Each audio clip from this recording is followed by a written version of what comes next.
Hello and welcome. My name is Anna Delman. I'm on day number 244 of a note writing adventure through to 365 days. And I am busy focusing on the spiritual foundations that we have. Grace, which is a person, grace, which is our experiences, the confidence and the cautions of the two. And my note for today is as follows. A spiritual foundation requires vigilant maintenance. The work required is not for the faint-hearted. We need to be patient. That means we need to realize change is a process, not an event. It starts with a concept, an idea, but then we need to work it out. We need to be faithful. We need to walk by faith. We need to be watchful, requiring our humility. When you're fighting for change, don't allow room for any distractions.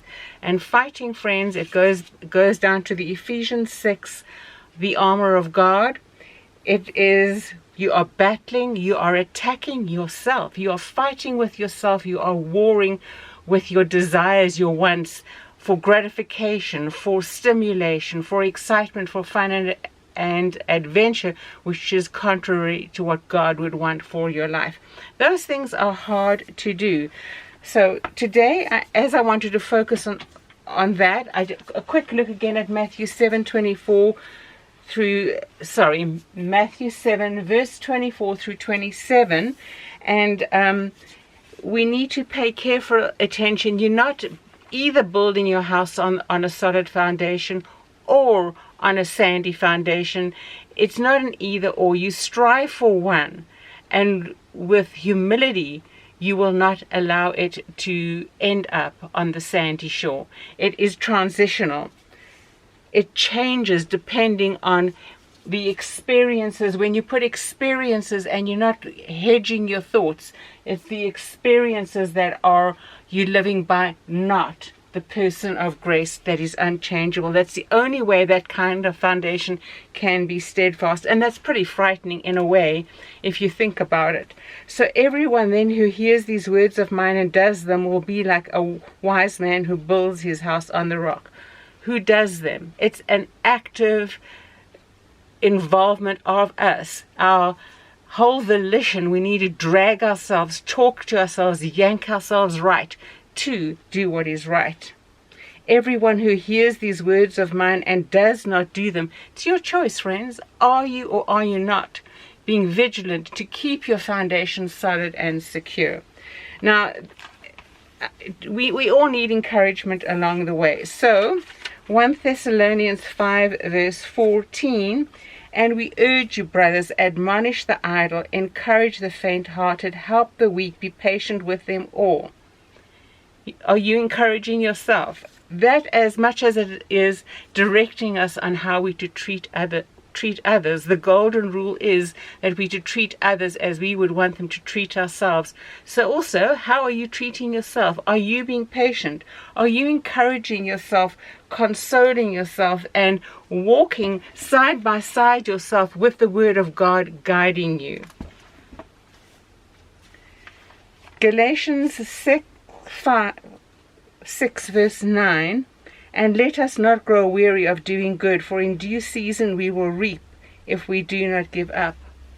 If we continue on that path, not being distracted by the desires of the flesh, the lusts of the eyes, those things that we think will satisfy us, are you being distracted by them, or are you not growing weary? You are staying steadfast and true, and God promises if you stay on that narrow path, you will get there. I think it is Matthew 7 14.